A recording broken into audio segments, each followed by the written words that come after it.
Hi, I'm Lori. This is GLP-1 Journey in Review. Today, I'm doing a video in my interview series where we talk to people about their weight loss experience. Today, we have with us Katie, who also has a YouTube channel, which will be linked down below in the description. If you find any of this information at all, please, please, please, it really helps if you hit that like button and subscribe button. And when this is done, jump on over to Katie's channel and do the same. I want to remind everybody that I am not a healthcare provider. My guest is not a healthcare provider. We're talking about what works for us. All that being said, Katie, why don't you introduce yourself? All right. Well, thank you so much for having me on here. Very exciting to be here. As you said, my name is Katie. I am 48 years old, and I have been struggling with my weight for most of my whole life. Maybe I wasn't obese as a kid, but starting in my late teens, early 20s, I started to experience weight issues, and I have yo-yo dieted my whole entire adulthood. Again, starting kind of in my late teens, early 20s. And most recently, I was able to lose over 113 pounds as of this morning. Wow. The help of a GLP-1. Thank you. Thank you so much. It's been a long, long journey to get here, and I'm so grateful that I've had this opportunity. It has definitely been life-changing. And which medication are you on again? I'm taking ZepBound, and I am currently on 5 milligrams. And how long? You said a year? Yeah, so I started last year. I started on my own in January 2025, but I had plans to start the medication as soon as possible. I had been trying to lose weight for 2 years prior to that, and none of the things that used to work were working anymore. I had done everything. I had done calorie counting, low carb, keto, carb cycling, a vegan diet, everything I tried for 2 years, and none of it was Mhm. working anymore. And so finally I said, I just need help. I can't do this on my own anymore. And the earliest appointment I could get in 2025 was January 30th. And so I said, let me try. I know I can't do this. I can't sustain this on my own without some kind of help, but let me get a jump start, and I'm going to get that medication as soon as I possibly can. So I saw my doctor. I found an obesity specialist here where I live. I really wanted somebody with experience treating people with Mhm. obesity. I didn't just want to go to a general practitioner who maybe didn't have experience prescribing the medication or working with people who had chronically struggled with their weight before. So anyway, I found an obesity specialist in my area, and she prescribed me with the ZepBound. Now, at the time, I was willing to do anything. I was willing to do compounds or anything like that because my Mhm. insurance was not going to cover it no matter what. They do cover Manjaro for diabetes, but Mhm. my A1C was like 4.8. It was like perfect. So they were like, no, we're not going to cover that for you. You don't have diabetes. So she prescribed ZepBound, and they were not going to cover that at all. But she would not work with compound pharmacies. She wasn't comfortable with that. She said, if you want to go with us, we're going to just go directly with Eli Lilly Direct. And I said, okay. I mean, I'll do whatever I have to do. I really need this help. And they had just come out at that time, I think, with the vials. So I think prior to that, Mhm. it was just the pens, and you had to pay, it was like $1,500 or something so crazy, and I could not Wow. afford that. But the vials had just come out, and they were going to be like $500 a month or something, which it is a hardship for my family, but we were able to kind of like work some things around just to make it worthwhile, because I it really wasn't an option. I needed the help, and I was going to do whatever I had to possibly do to get the medication. So that's what we did. We started with Eli Lilly Direct, and I've actually stayed with them since I still want to have that relationship with my physician. I've Mhm. with the Eli Lilly Direct this whole time, and it's nice that they've dropped the price a little bit, but it's not a lot. Mhm. Was there any thought of Wegovy? Um, at the time, I don't even think I had heard about Wegovy, or when I went into her, she had just said, this one that has more recently come out is showing better weight loss results, and since that was kind of my my goal, and I think that's sort of what I had heard. If I had heard anything, it was that the tirzepatide or the ZepBound was having more success with weight loss. And since I had so much to lose, I mean, I had over 100 pounds that I wanted to lose.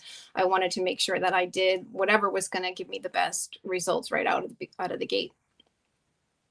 Now, I usually don't start with the new medications this soon, but just recently they put out an oral version of Wegovy, which is pretty much significantly less expensive, Right. and orforglipron should be coming out very shortly, which is also, is there any thought of switching to that due to the fact that insurance isn't paying for it? Because my choice was I went the compound route. Yeah, so I think if I'm going to do anything for the long term, I'm probably just going to stick with what works. I really like the tirzepatide. I love the ZepBound. I love how it makes me feel. I love that it works. I don't have any problem doing injections Hmm. at all. In fact, I kind of a very strange person that I enjoy doing it for some reason that I don't know. But so if I'm going to be on this forever, if I'm going to be on it for the long term, I think once I officially get where I want to be goal wise, then I will probably say, okay, thank you for your help to my physician. I will keep, a relationship with you, but I'm going to go with a telehealth provider for maintenance. Hmm. And I would probably just go the compound route instead of Hmm. the oral medication. I know that, I know tirzepatide works for me, and I've been really happy with it. And so I would probably try compound instead. I kind of feel the same way.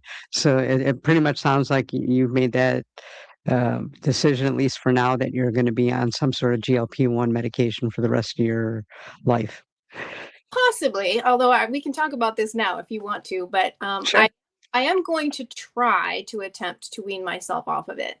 If if I don't need it for the rest of my life, then that would be somewhat easier and less expensive to not need it at Hmm. all. And I am going to at least attempt it, but I know that many people have tried, many people have failed, and Hmm. most people are not successful with that. So I want to be realistic about the fact that there is definitely a chance that I will need to take the medication forever. Although I am going to try this year to see if I can wean off it successfully. Is there any thought process to the idea that these GLP-1 medications are also good for cardiovascular, for some, neuro stuff, for inflammation, liver disease, and so forth? But that plays into it too. So I mean, those are tough because it's really hard to measure those. You Hmm. can't necessarily measure all of those things in real time. So, it figures into my ultimate decision as to whether I will continue, probably most specifically inflammation, because I do deal with inflammation. I believe that I have a condition which we can talk about at any point in time if you want. I believe I have a condition called lipedema, and one of the big pieces of that condition is inflammation. So, Hmm. I definitely am going to need to try to manage that. I'm trying to manage inflammation and my health in general by supporting my body in other ways that I hope will reduce and keep inflammation low and would allow me to have all the cardiovascular benefits and all of the mental health benefits and um, all of the benefits that GLP-1 has. I hope that I can find a way to do that naturally, supporting my body, but I don't know. I haven't made my Hmm. full decision because I do think that those benefits are powerful, and you don't want to just ignore that. So, have you officially been diagnosed with the lipidemia, or is this just leaning that way? Or I have, but I'm not 100% convinced. I went to go see a nurse practitioner because there really are not very many people who specialize in that. My primary doctor was not very well versed in it. She knew one of the main forms of lipedema, and I don't have that one. So there's like Mhm. I don't know if it's like five different types or maybe even more, and different presentations. And she was aware of the most common presentation, but she wasn't aware of any of the other ones. And so she didn't know, basically. So I was trying to seek a specialist in the area, and they're just really I couldn't find anybody where I live. And so the best I could do was, there are surgeons around here who are willing to give you the liposuction, which is really the only treatment for it that they have. There's no cure, but that's kind of the treatment for it, is liposuction. So there are plastic surgeons around here who will treat you, but they're not going to take the time out of their day to see you and give you a diagnosis, I guess. So, but they worked with a nurse practitioner who was theoretically able to give me a diagnosis. So I went to go see her, and I had to pay out of pocket. It wasn't covered by insurance, and I know she works for this plastic surgeon, so I don't know. I don't want to call anybody's ethics into question. Hmm. And she may be very capable of diagnosing lipedema, but she did say that she thought I had it, and I got a report and everything like that. But there's a smidgen of doubt in my mind. I do believe that I have it, but I really wish that I could see somebody that's what they specialize in, so that they could definitively tell me, yes, this is what you have, and this is the type, and this is the stage, and all of that kind of stuff. So yes and no. I have a provisional diagnosis of lipedema. Okay. Uh, Backtracking a little bit, you say you've dealt with obesity for most of your adult life. Um, when you were about to start the ZepBound or any of the GLP ones, did you have an aha moment that made you say, I need a GLP-1 or I need a medication? This isn't going to do it. It really was just at the end of the 2 years of trying on my own. So uh again, I had been up and down my whole life. And I actually, in 2021, I think it was, I just sort of gave up on trying to be healthy or thin or anything like that. I just assumed that maybe I'm struggling for nothing. My body is meant to be obese, and maybe there's nothing wrong with that. And maybe diet culture is toxic, and maybe I just need to forget all of that. So I started hardcore into the body positivity and the health at every size movement. I don't know if you've ever heard of health at every size and intuitive eating and all this stuff. And, you know, I really rapidly gained 100 pounds doing that, even though I really don't think that I was overeating. I wasn't binge eating. I wasn't doing anything, but I was just intuitively eating, and I gained 100 pounds rapidly. And like I said, I tried everything that had worked before for 2 whole years. And it was just at the Mm. end of that, it was like Christmas time. I was with my family. I was like the heaviest I had ever been in my whole life. I was the most out of shape. I felt horrible all the time. And I guess it was just 2 whole years of trying everything that used to work not working, and just getting to that point where it was like, I can't really live this way anymore. So like, I don't care what side effects I might deal with. I mean, there's no side effect that's bad enough, compared to how I'm living my life and how I feel in my body and my life right now. And so it was just kind of getting to this point of like, anything is better than living the way Mhm. that I'm right now. So I mean, it was just kind of just over the 2 years of trying with no success that kind of wore me down, I guess. And in addition to that, I think over the course of 2024, there was a lot of more people doing GLP-1 medications. At first, Mhm. it was like I had only heard of celebrities doing it, and it just seemed like one of those things that like other people, rich people or celebrities, got to do, and it wasn't going to be for me. And I would never have access to it or anything. And then over 2024, you started to see some more influencers and stuff like that. It's just regular people out there who started taking them and were having all these really good results. Um, and it started to make it feel a little bit more real, more accessible to just a regular person than Mhm. celebrities and stuff like that. And I actually wasn't really on YouTube very much at that time. I was more of a Facebook and Instagram kind of a girl. So there was a few of the big names out there, like Amy and Half and Smaller Sam and Go Jacqueline. And I think I started following them and sort of took away some of the the negative thoughts. There's so much Mhm. negativity surrounded by these medications, and certainly there was even more so a year or more ago. And but these people were just showing all the positive side of it, like all the things that they had been able to accomplish and how much success that they could have, and how it changed their life. And that it brought up the concept of food noise, which I never realized that I had, Mhm. but once you hear it, you're like, yes, that's exactly what I've been experiencing. I didn't know other people felt that way. I didn't know that other people's brains were making that kind of noise. And so that introduced me to the concept of food noise and the fact that that went away. And it was just, it started to show me the positive side of, or the positive potential of these medications. And so that sort of tipped the scales, I think, in the favor of giving it a try and being willing to try it. On that same type of note, what is your opinion of celebrities? For example, Serena Williams, who, you cannot say she does not work hard enough Right. and, Exactly. can afford all the dietitians and cooks to make this stuff. People, like Rosie O'Donnell, Whoopi Goldberg, all of them that are, saying, oh, well, I'm on it. Uh, ha- do you think that that's helped with the negativity? I hope so. I mean, I think that there are so many people who are just going to die on the hill that it's cheating or that it's not right or that it's dangerous or that it's, just about cosmetics or it's just about vanity. So I don't know that you're going to be able to convince everybody, but I think that it's great. I mean, I think like exactly like you said, I mean, here is a woman who works out hard every day and she has access to the best of the best personal trainers, probably personal chefs. Like she's got access to everything, and that didn't help her to achieve a healthy, body.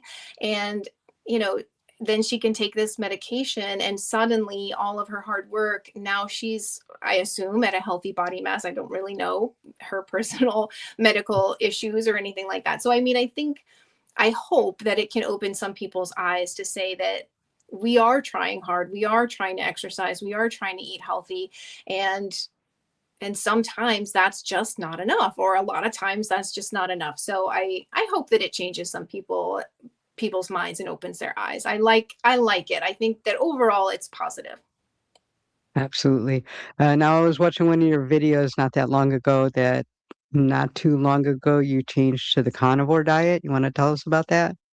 Sure. So I when I started my whole journey this year, or last year, I guess, in January, I was really just more focused on calories. I wanted to get my protein, my fiber. I was using high volume, low calorie eating, like a lot of vegetables and stuff like that. And that's pretty much what I started doing when I switched over to the medication. I didn't have any big plans to change my diet dramatically from that. Uh, but I guess it was a couple of months into it, and I started to learn about lipedema. I had never heard about it before in my whole life. And when I started to dive down that little rabbit hole, I came across some influencers and actually some researchers as well, who said that the only thing that it seems to respond to at all, it doesn't respond to normal dieting and exercise. You could be starving yourself and you'll end up skinny, from the top to your waist, but then you'll still be obese looking on the bottom because it doesn't respond to diet and exercise and caloric restriction. But one thing that it did respond to was a ketogenic diet or even a carnivore diet. So there was some thought that there are some compounds in plant materials that might be inflammatory to some people, and those of us with lipedema might be more susceptible to that than others. And so removing those plant compounds might help to lower the inflammation. And I think clinically, in the little studies that were done, they definitely did show that the legs got a lot smaller and that it might be better managed by either a ketogenic Mhm. or a carnivore diet. So I said, why the heck not? I'll start, I'll try, we'll see if it does anything or it has any effect. I can't say for sure whether it has or not. My legs are definitely smaller in size than they ever have been, probably, but they still look, when if I were to wear shorts or a bathing suit or something, I mean, they still Mhm. have the hallmark look. It looks like cellulite, but like to the extreme. So they still look the same. So they're smaller, but they still look the same. So I have certainly not resolved or cured my lipedema with a carnivore diet. But what I did like about the carnivore diet, incidentally, is that I like the idea of keeping my insulin under control, and I like the idea of keeping insulin lower. And I was able to do that, I think, using the carnivore approach, keeping myself in a state of ketosis, I like the idea of that because of autophagy. So I like the idea that I'm helping my body clean up old dead cells and Mhm. clear away all of that stuff and renew my cells through that. Um, so I kind of kept going with it anyway. And at this point in time, it's like the easiest diet I've ever been on in my life. Like usually when I was paleo years ago and I loved it. I mean, it was like I felt so good on paleo, but there was all these elaborate foods that I would make with all these fruits and vegetables, and I would spend hours a day chopping and roasting and sautéing and cooking up all this stuff, and it tasted amazing and I felt really good. But there is nothing as easy as just like throwing a piece of meat in the air fryer, cooking it for 10 minutes, and then you have dinner tonight and leftovers tomorrow. I don't have to like think about anything. I don't have to plan. I don't know. It's just the simplest diet I've ever done in my entire life. So I'm kind of default to that just because it's just so easy to follow. Are you 100% carnivore, or do you have some fruits or vegetables every now and then, or So I had been 100% carnivore. I wasn't even eating any spices or seasonings other than salt from April is when I started it until about October, I would say. So I was totally strict. The exceptions would be I do use flavored electrolytes in my water, and that's not Mhm. carnivore. And I do drink coffee, and that's not carnivore either. But other than that, I mean, I didn't include any fruits, any vegetables, or anything.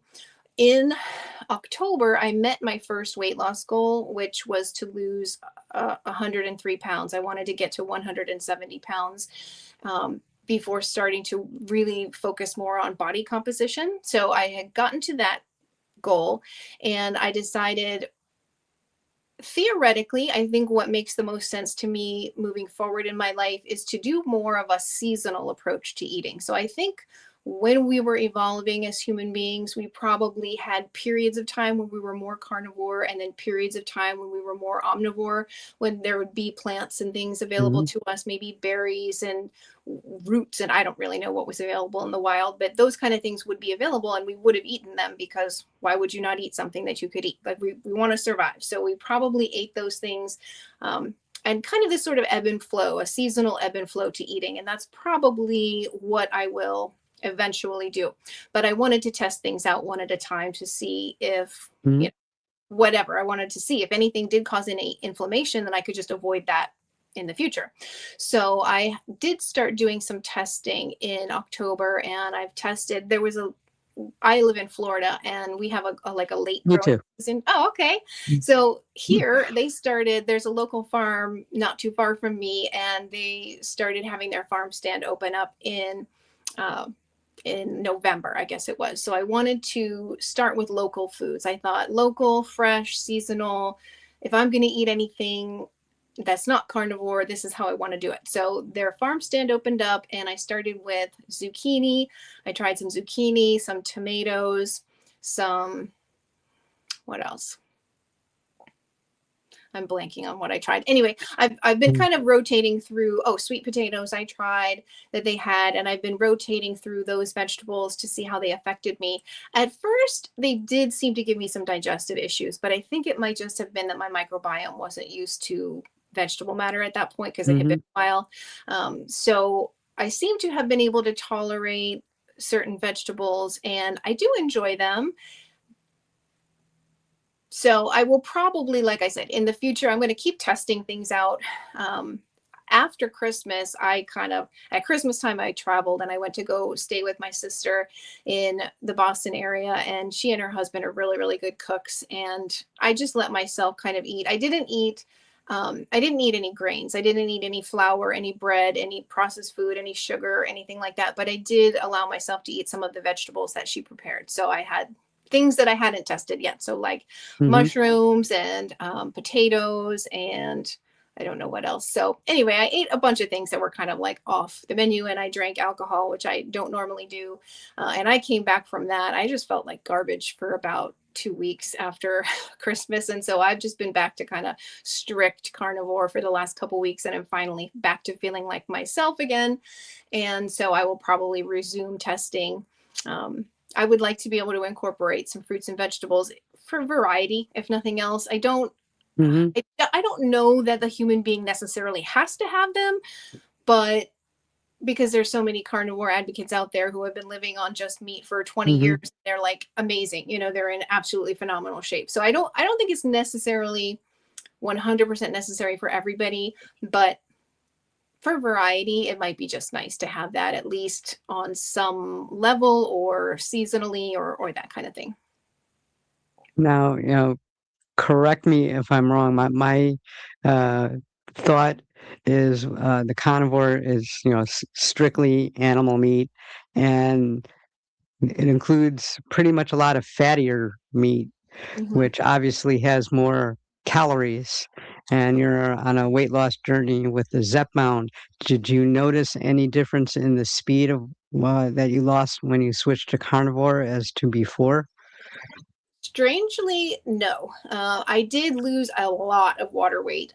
When I switched over, I think I lost like 9 pounds in 2 weeks or something. But I mean, it was all just water. Hmm. And then after that, it evened out, and I was losing about 1 to 2 pounds per week, which I had been losing before. It didn't really seem to make any difference in terms of the rate of weight loss between the two. But I also, once I was on carnivore, I found that I was very satisfied with whatever it was that I was eating. So I think that the protein plus the fat was very satiating. That Hmm. I didn't really track my calories once I switched over to carnivore. After a while, I just found that I didn't need to. I mean, every time I went to go track it, it was like I'm well within my calorie range. So why am I bothering to Hmm. track it? I'm feeling good. I'm losing weight at a good rate. I'm at my blood sugar is stable. I think I'm staying in good ketosis. And so I didn't even have to track or weigh or measure after that. But I was very satisfied with the meals that I was having. Did that With the answer your question? diet, I it, forget what. it did. Okay. It did. With that high of a protein diet and the fact that the Zepbound tends to cause constipation, is that an issue? Or, I've heard some people say, no, the fat kind of makes up for it. Yeah, I would say that I had the opposite problem on a carnivore diet. So I wasn't having diarrhea, but I definitely was just having, I would call them loose stools. I was not having a constipation problem. Every once in a while, I think if I went up on the dose of the Zepbound, then I would Hmm. experience a little bit of constipation for like a few days or a couple of weeks. But it would either resolve itself, or all I had to really do was take a little bit of a magnesium supplement, and that would just get things rolling again. So overall, it was not causing any constipation whatsoever. Did you have any side effects from the medication? The only side effects that I had were early on before I changed my Hmm. diet to carnivore. I did have constipation, and I was using a psyllium husk powder to try to manage that, which did work very well for me. And then sometimes I would use the magnesium. So that was my initial side effect that I had. When I went up to 7.5 milligrams, I had a couple of nights where I experienced some nausea, but it was relatively mild. Like all I had to do was take a Pepto Bismol or something, and I would feel better in half an hour. So it was not severe or intense. And I did have some actual diarrhea the first couple of weeks after I switched to Hmm. 7.5, but then I never had it again. Even when I went up to 10, I never had any of those symptoms again. Was After 10 your highest dose? 10 was my highest dose, yeah. After I had lost maybe like 80 pounds, maybe 80 or 90 pounds, I did start to experience some hair loss. So I have had, I would say maybe like 40 or 50%, I feel like, of my hair has fallen out. So I have lost a lot of hair, which is a scary thing. But uh, Mhm. now that I'm on now that I'm on a more of like a reverse diet, and I'm working more on body composition and weight loss, that has slowed down a lot. So I'm hopeful that it will just completely go back to normal. Explain this reverse diet. So once I reached my initial weight loss goal, and I was using 170 because I was thinking back to a few years ago, maybe 10 years ago, I had been 165 pounds, but I was working out like 5 days a week. I was doing like weight training and all this kind of stuff. And I felt amazing. I liked how my body looked, and I felt really strong. And so, but I have heard from other people who start tapering down the medication that they still sometimes continue to lose weight a little bit as they're finding their maintenance dose. And so I figured that would probably happen to me. So I stopped trying to specifically lose weight and be on a strong calorie deficit at 170 pounds. And my plan was to taper the medication down slowly while increasing my calories. I had a really lot of appetite suppression through most of my journey. I've had very good appetite suppression. And when I was on 10 milligrams, I couldn't eat a lot. So, I mean, I couldn't, if I had stayed on 10, I wouldn't be able to put on any muscle and I wouldn't have been able to eat normal calories. So I lowered in half steps, I lowered my dose so that my appetite would come back a little bit. And I started to slowly add back in calories because I wanted to slow the weight loss down.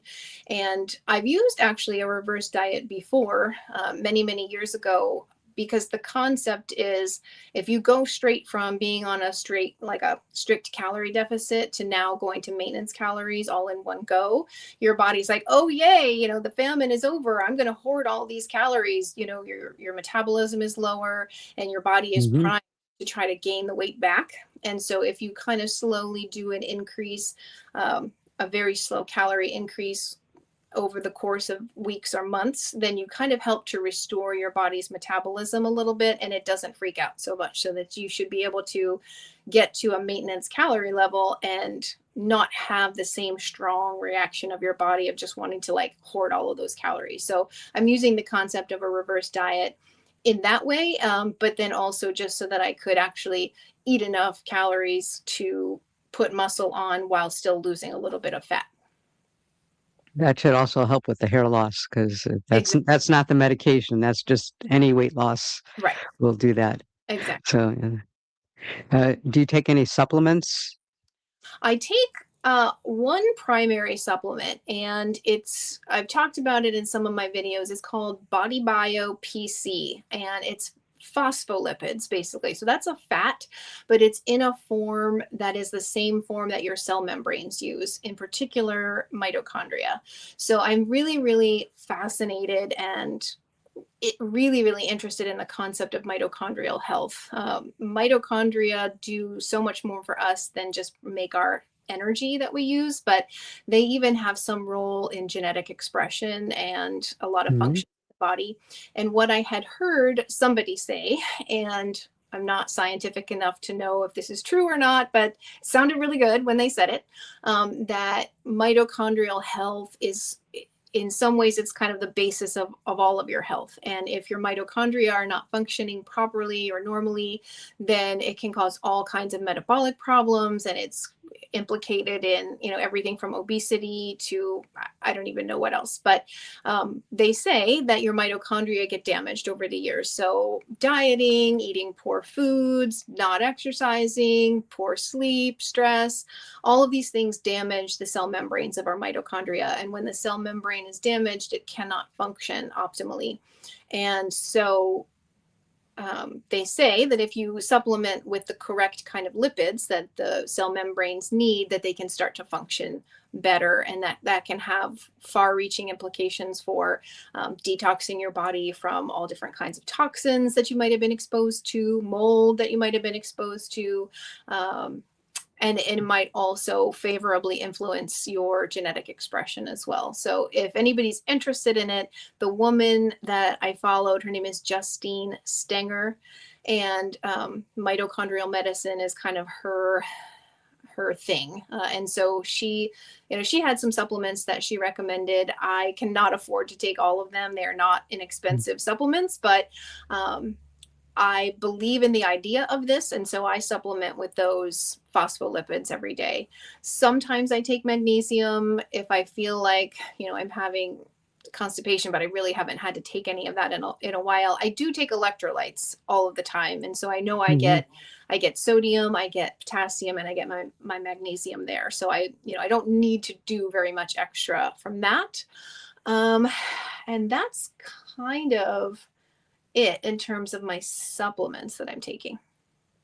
Now, is that supplement a pill or is it an injection or? Oh, it's kind of, you can take it a couple different ways. So it comes in the one that I have comes in a bottle, and it's sort of this brown, gel. It's almost like a gel is what I would call it. And I just eat it off of the spoon. A lot of people probably would not be able to tolerate that. I can eat anything. I mean, whatever, I just eat it. But it does come in a capsule form in case somebody cannot sort of tolerate that kind of thing, eating like a tablespoon of pure fat. They might not like to do that. So it does come in a capsule form as well. Do you work out along with your daily diet, for lack of a better term? I do a little bit. I didn't focus on that for most of my journey. Every time I tried, I would feel like I got hit by a train. I wanted to because I know when I did lots of weight training programs like 10 years ago, and I felt amazing. I loved how strong I felt. I loved how it changed the shape of my body, and I really Hmm. wanted to do it. And everybody says how important it is. So I really wanted to do it. But every time I did it, I would feel like I got hit by a train for like 5 days and I couldn't recover from it. I was just really like exhausted and like abnormally sore. I know everybody gets sore after a workout and that's a good thing, but I was so sore like I couldn't move. Like it just wasn't normal. And I don't know if that was just because of so much inflammation in my body. I don't know if that was just because I was on low calories. I don't know what it was, but every time I tried to do it, it just felt like it was too much for me. So I just focused on walking, just walking around my neighborhood, Hmm. walking outside. I loved to go out for a quick walk after lunch at work. There's a pretty little lake right near where I work, and I could just go out for 10 minutes after lunch and get a little bit of walking in there. And then I would just walk around my neighborhood. So that's mostly what I did most of the time. I did find that once I started adding more calories back in, and lowering my dose a little bit, that now I can recover from exercise. So I've been trying to incorporate 2 days a week so far. Eventually, I would love to do more, but I've been doing about 2 days a week of strength training, and I've been keeping up with my walking as well. So that's primarily what I've been doing. I do want to do more. I am thinking about I saw somebody here on YouTube who has a whole thing about doing resistance bands for strength Hmm. training, and so I just saw her before the holidays, and I had time to buy some resistance bands, but I haven't had time to try her workouts yet. But I am going to start doing that. I was following a guy also here on YouTube, and he was talking about over 40, you might want to change the way that you do it. So, when I was in my 30s and I was doing those really intense weight training programs, I mean, it was a lot of jumping and hopping and hit training and all this kind of stuff. And there is a concept that that might not be the best kind of exercise for you after a certain age. I mean, certainly everybody's different. Hmm. Some people probably can do that and are loving it. But I love the concept of his training. It's very targeted. It's much slower, and it has more to do with, I think, also training your fascia, which I don't know very much about. I'm wanting to learn more about it this year to try to understand our fascia. I know that it's like connective tissue. I know that it's in every fiber, I mean, every cell of our bodies. And I know that it has to do with our strength and our fitness. And I want to be mindful of when I'm exercising, trying to also harness the power of the fascia as well. So these kind of resistance training programs with the bands, I think also has that in mind as well. So that's what I'm focused on. Do you feel like you've had any muscle loss in your weight loss? I really wish that I had done a DEXA scan or I had bought the Hume Body Pod earlier in my journey, because there's no way for me to know. I think Hmm. I probably started out with more muscle mass than a lot of people did because I did a lot of weight training for 5 or 6 years, before I started gaining. Hmm. So I probably at least, thank goodness, I probably started with a higher amount of muscle mass than other people might, because I'm sure that I lost some. I mean, I think that's just part of weight loss in general. And, Hmm. you're going to lose 100 plus pounds, you're going to lose some muscle. I do hope that my ketogenic diet protected some of my muscle. I've seen some scientists that I respect, like Dr. Ben Bickman. I don't know if you've ever watched any of his Hmm. stuff, but I respect him. And one of the things that he said was that being in a state of ketosis is protective of muscle. So when you are in ketosis, your body is not going to use your muscle for fuel. It's going to prioritize fat. So even if you are in a strict calorie deficit, your body is going to focus on using fat for fuel instead of touching your muscle mass. So hopefully, there's no way to know. I can't prove it, but I'm hoping that my ketogenic diet did protect some of my muscle mass. I do now have a body pod. I have the Hume body pod scale, Hmm. and it says that my muscle mass is standard for my age and for my height and for my size. So it doesn't say that I am in sarcopenia or that I have low muscle mass or anything like that. So I did just schedule myself to get a DEXA scan. So in the next couple of weeks, I will have real information to compare to the scale Hmm. and see if it is as accurate as they claim.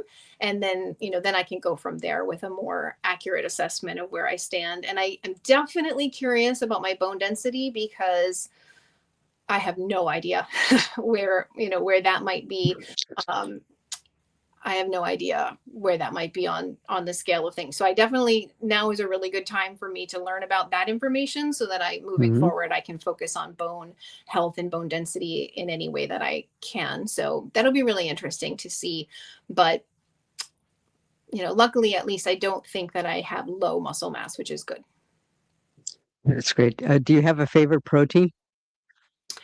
Hmm. I think my favorite protein, I would have to say, is pork, which is probably not the best one that's out there, but it's just my favorite. I like pork in all of its forms. I love bacon. I love pork chops, and I love my prosciutto ham, which is my favorite snack. And yeah, I think pork is probably my favorite. I eat red meat, and it's supposed to be really, really good for you and have a lot of vitamins and minerals and things like that in there. And I like it. I like steak and I like red meat, but it's not my favorite. Chicken is okay. I ate so much chicken in the last 25 years. I have probably eaten thousands of pounds of boneless, skinless chicken breast in my life. And I don't not like it, but I've had so much of it over the years that it's like, okay, it's not my favorite one. Um, I love lamb, but my husband does not eat lamb. So and it's not really cheap either. So whenever, it's a treat for me to have lamb here and there. Um, I used to really like salmon, but I have not been into it as much lately. And I think what I really liked about it is that I used to cook it with sugar on it. And I think that it was like I would put brown sugar and butter on it. Hmm. And I loved that. I mean, I could eat so much of that. But now that I'm not eating any sugar or even any seasonings and I'm just seasoning it with salt, I think that that's not really what I liked about it. It was not the salmon itself. It was like the stuff that I was putting on it. So I haven't been eating a lot of that. Do you eat things like, I mean, we're in Florida, like snapper or swordfish or anything along those lines? Um, no, I really don't. I mean, I have a restaurant that I like to go to that does seafood, and when I'm there, I will always get some oysters, but the oysters are coming Hmm. from Connecticut anyway, so like they're not even local oysters. I like the ones from Connecticut. And then I'll have some shrimp when I'm there as well. So, but I doubt they're local shrimp. Maybe they are. I hope they're local shrimp, but I don't know for sure. But We yeah, we could hope. huh? We could hope. We can hope. I'm going to hope that they're local, but probably not. So that's kind of all I do in terms of and my husband doesn't like fish either. Yeah. So don't do that. I do sardines. I do a lot of sardines because they're easy and they're cheap. And I have decided that I actually like them. So, so I do sardines for fish. Now, when you started taking ZepBound, did you tell people, or I'm sure immediate family is different, but friends and other things, or did you just wait, didn't want to hear, the backlash, or? So I definitely told my parents and my sisters, and I think mainly because I know that they were concerned for me with my health, Hmm. the weight that I was, and I know that they didn't really see my struggle because they don't live near me, so I mean they don't know all of the things that I was doing to try to lose the weight, but I know that they saw where I was and that I was obviously not in a good place, and so I don't think that they wanted me to necessarily, but nobody said anything bad about it to my face. I think they don't struggle with their weight the way that I do. None of them has ever been obese or anything like that. So I think that they have that mindset somewhere in the back, like, why can't you just do this? But they're nice. They're nice people and they're supportive of me. And so nobody ever really said anything like that to me. Whatever I was willing to do to try to get healthy, I think that they were on board with it. My best friend, I did tell her, and she also has had weight struggles in her life, but I don't think, I don't know. We don't talk about it too much anymore because early on, I think she had some negative viewpoints about the Mhm. medications, and I don't know that her mind has changed very much. So we just don't really talk about it. Um, uh, Other than that, I mean, I didn't go on Facebook and say, hey, this is something that I'm doing. My extended family that I don't know very well, I didn't want any negativity from them or anything like that. But I did actually share it with some of my coworkers. Um, I now I'm happy to share it with anybody. I mean, I'll talk to anybody Mhm. about it because I want to shout from the rooftops how awesome this medicine is and how life-changing it is. And I'm willing to educate anybody and share, and you can judge me all you want, but this is my truth and this is my reality, and I would share it with anybody at this point in time as loud and clear as I can. I know for me, when I first started, finally started telling some of my coworkers, what really surprised me is how many of them were also on it Oh, and okay. not saying anything. Right.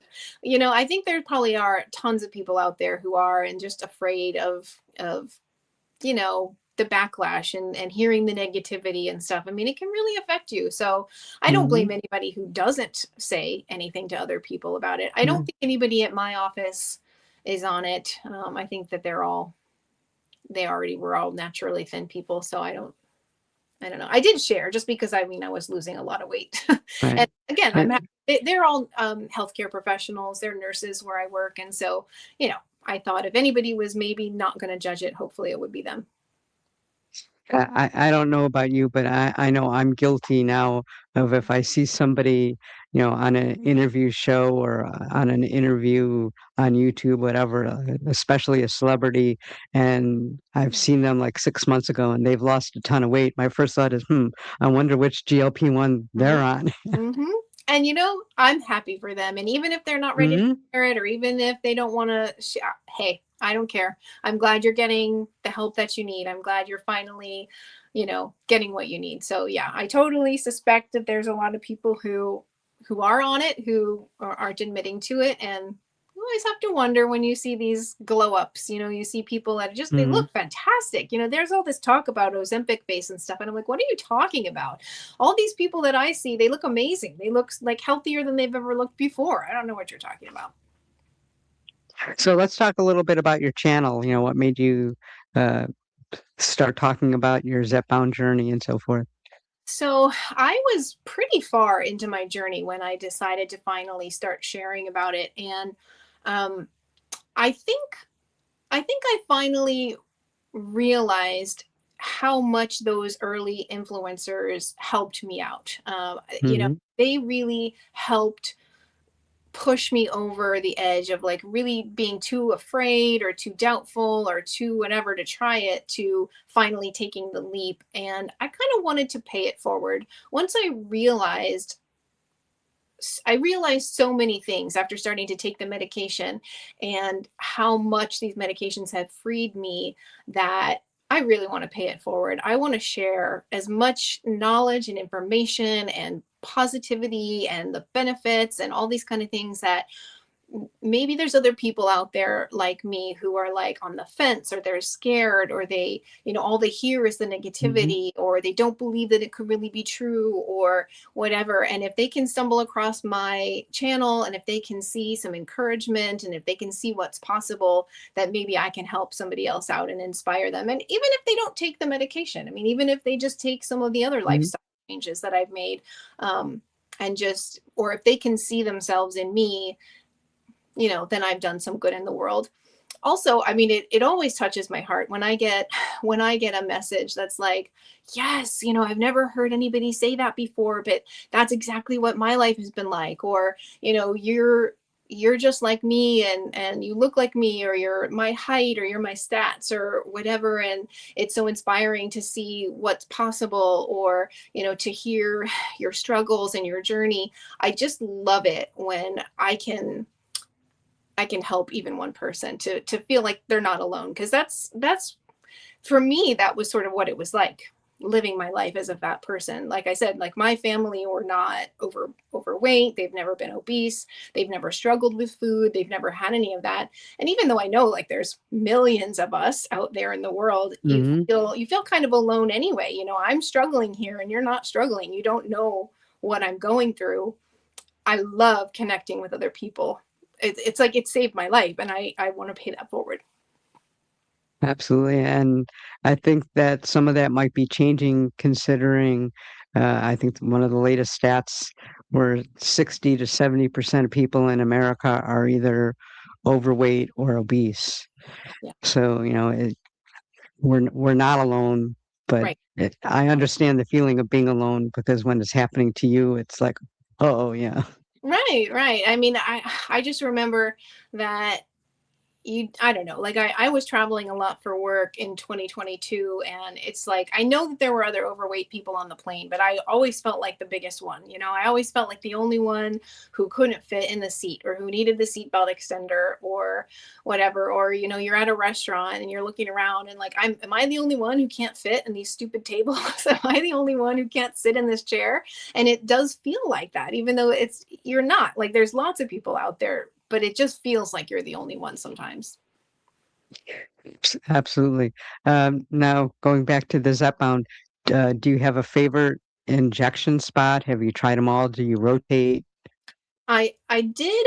My favorite one for probably, I want to say, like the first 5 or 6 months was my arms. I rotated between my arms every single time, and I really liked that one. I had tried the stomach a few times, and it was my husband who kind of made me stop using that site, because he said every time you do it there, you get like hangry by the end of the week, and you're really grumpy and grouchy by the end of the week. And I'm like, that's so weird, but it was true. So it worked okay. I mean, I was losing weight or whatever doing it around my stomach, but it seemed to wear off faster for me. And I would end up the week much more moody. It was just not an even keel for me.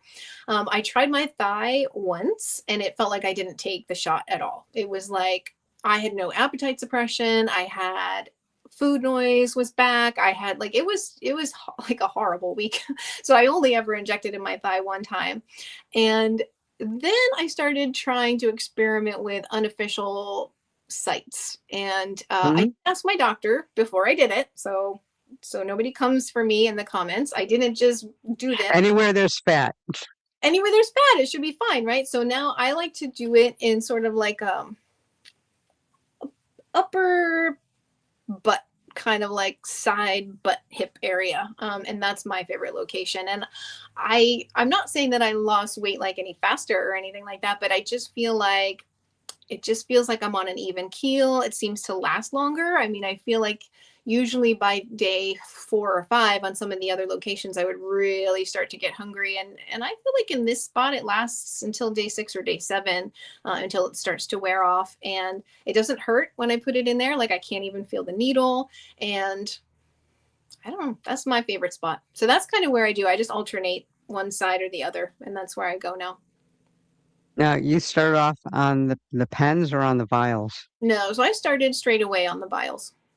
Okay, so have you ever done the pens? Nope, I've never even tried. Okay, Yeah, I mean, they okay. were too expensive. I mean, they were going to be like over $1,000 per month or something, and I was like, I can't do that. So we started right away on the vials. Uh, are you worried at all about access? Do you think that these direct manufacturer sites are here to stay, or? I mean, like, you mean like Eli Lilly Direct? Mhm. I imagine they are. Like, why would they not? Why would they take them away? I'm I'm just curious. Sometimes I wonder too with the pricing. It seems like sometimes they get greedy and like, Yeah, some of my thoughts are like, are they going to create a shortage so that people have to, you know, do something else or That is something that I have worried about. I have definitely worried about a shortage for sure. So I don't ever, I mean, because they had that earlier in early Mhm. days where people had to go on compounds or they had to try something else or they had to switch because of shortages. And I definitely have worried about that. I mean, and that plays into my desire to see if I can wean off of the medication, because it would be nice if I never had to stress about that again in my life. If I didn't have to worry, when am I going to get this medication? Am I going to run out of this medication? What if I can't have access to this anymore?